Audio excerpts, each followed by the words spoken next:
Сәлеметсіздер ме, балалар? Математика пәні 3-ші сынып 116-117 сабақтар. Разрядтан бір рет аттап өту арқылы жазбаша көбейту және бөлу алгоритмі. Оғыл мақсаты 2 таңбалы, 3 таңбалы сандарды 1 таңбалы санға жазбаша көбейту мен бөлу алгоритмдерін қолдану. Сабақ мақсаты 2-3 таңбалы санды 1 таңбалы санға жазбаша көбейту мен бөлу алгоритмдерін қолдану. Қалай? Осылай ойыны. Әр сұраққа балалар қолмен осылай деп жауап береді. Қолмен дұрыс бағытты көрсететін әрекет жасайды. Қалай? Осылай. Бас бармағын көтереді. Жүріс қалай? Осылай. Алақанда 2 саусақпен адымдайды. Жүгіріс осылай. Қолдарын шынтағына бүгіп, жүгіргендей етіп қозғалтады. Түңгі осылай. Қолдарын бетінің астына салып бастарын түсіреді. Аласың ба? Осылай. Қолдарымен қармайтын әрекеттер жасайды. Бергенде осылай. Қолдарымен бір затты беріп тұрғандай қозғалтады. Ойын қалай? Осылай. Езулерін ауаға толтырып, оларды алақандарымен ұрады. Ұрысқанда осылай. Саусағымен көршісінің ұрысқанда осылай. Саусағымен көршісін қорқытады. Балалар, олай болса сабаққа дайынбыз ба? Математика сабағымызды бастайық. Алдымен 3 таңбалы санды 1 таңбалы санға қалай көбейтеміз? Бірінші көбейткіш 165, екінші көбейткіш 3. 3-ті 5-ке көбейтеміз. 15 болады. 1 ондық және 5 бірлік. 5-ті бірліктердің астына жазамын, ал 1 ондықты ойыма сақтап қоямын. Ондықты көбейтемін. 3 пен 6-ның көбейтіндісі 18, ойдағы 1 ондық қосамын, онда 19 болады. Бұл 1 жүздік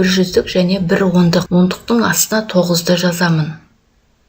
1 жүздік 1 ондықты ойымда сақтап қоямын. 3 пен 1-дің көбейтіндісі 3, ойдағы 3 жүздік.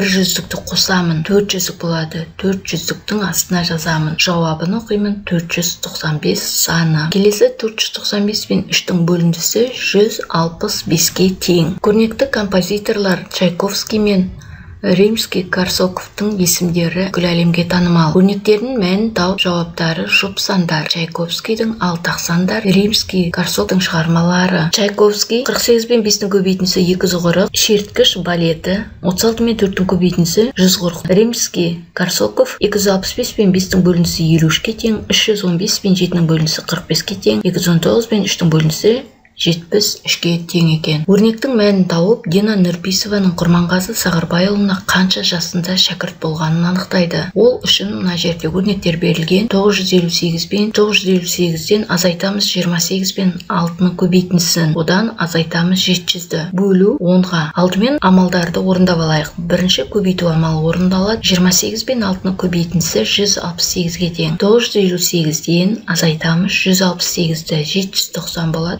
790-нан азайтамыз 700-ді. 90 қалады. 90-ды 10-ға бөлеміз, 9 шығады екен. Өз бетімен жұмыс. Бұл жерде өрнектер берілген. Бұл өрнектерді баған түрінде орындап, есептеп шығаратын боламыз. Алдымен бірінші өрнектерді таныстырып өтейін. 23 пен 6-ның көбейтіндісі 138-ге тең. 196 мен 2-ның бөліндісі 98-ге тең. 49 пен 3-дің көбейтіндісі 147-ге тең. 485 пен 5-дің бөліндісі 97-ге тең. 1000 мен 156-ның айырмасы 844-ке тең.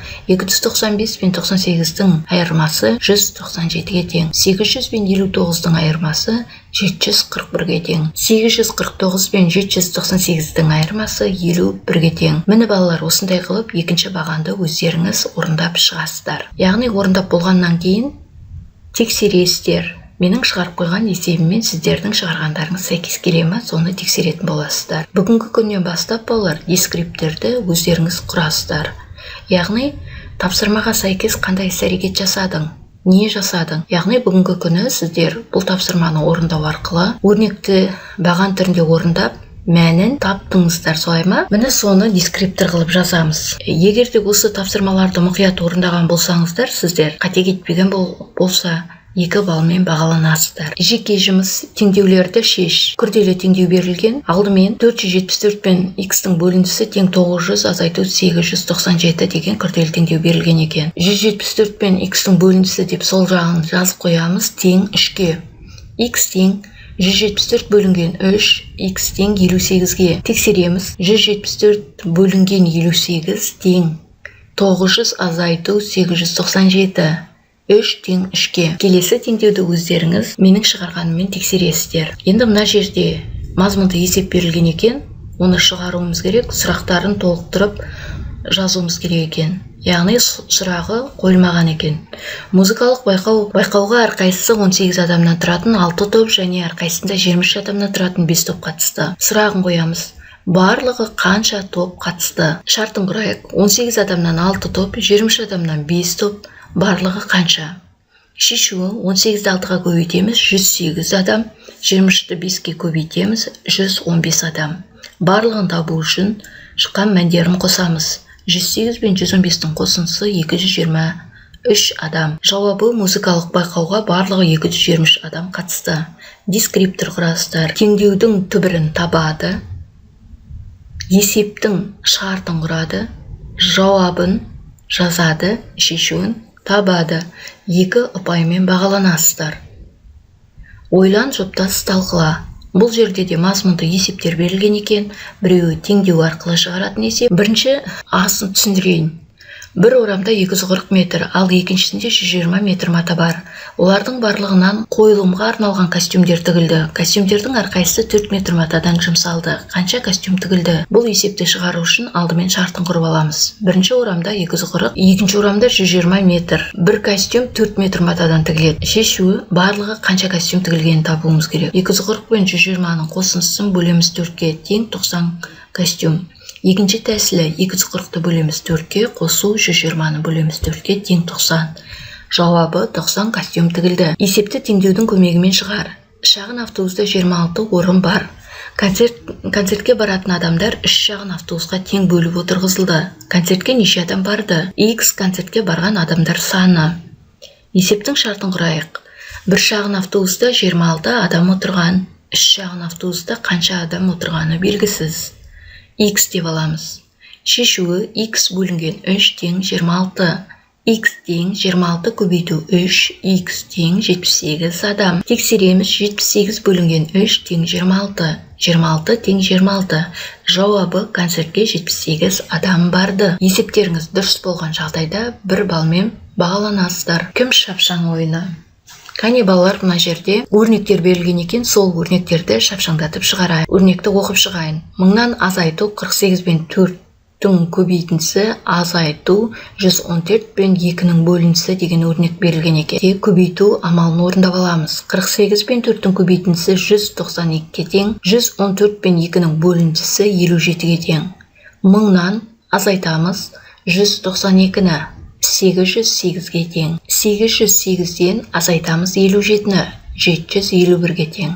Енді балалар, қалған өрнектерді өздеріңіз осыған ұқсас қылып шығарыңыздар. Сосын менің шығарған өрнектеріммен тексерсеңіздер болады. Бұл жерде кесте берілген екен, өрнек құрастыруымыз керек.